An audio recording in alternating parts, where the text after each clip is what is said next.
That's good, because I don't want to bog down in the numbers, but a rating agency has already warned that it's very nervous that the city has reached too far into its reserves.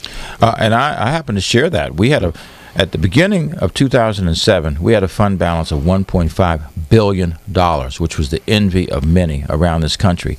At the end of this current fiscal period, it could be as low as $650 million. Which but you've indicated that a tax increase is pretty close to the table. You said maybe close to the tabletop. This city is already one of the most heavily taxed jurisdictions in the country. What measuring stick do you plan on using to determine how a new tax will affect city residents and whether it's necessary? I think the measuring stick is, what are the consequences of not doing it? What services then will not be supported or provided as a result of not having the resources to do that?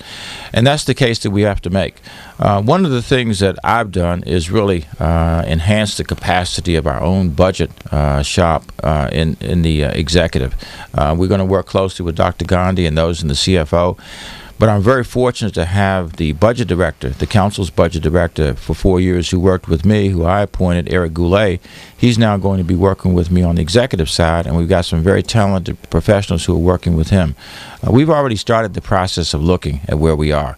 And again, I think if we propose tax increases, we've got to be able to say to people with clarity, here's what will not happen unless we have these dollars.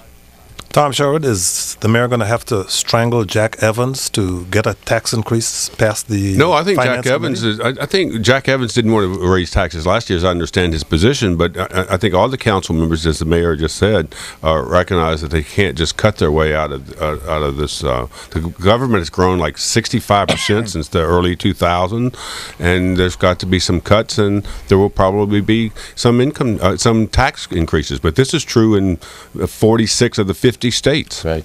That's exactly right. Just be glad we're not California or New York. How are you feeling now about a millionaire's tax or? I don't really have a position on specific proposals at this stage. This is something that will evolve over the next couple of months as we put the budget together.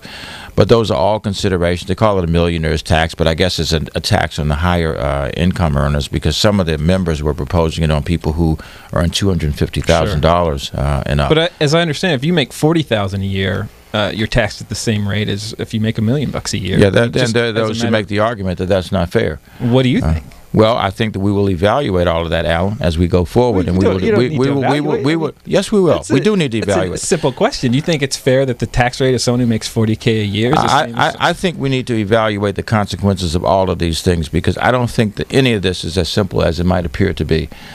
We need to know, if we're going to tax somebody who's $250,000, $500,000, $1 million. What then are the potential consequences of that? And we want to work with the CFO, we want to work with our own budget shop, we want to work with the council members to evaluate those consequences.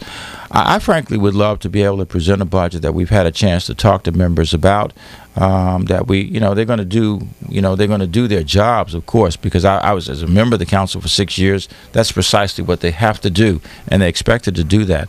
But I want to have the kind of collaboration that would say, look, this is something that no matter what, we can't support it, or yes, we think we can support this as we put this budget together.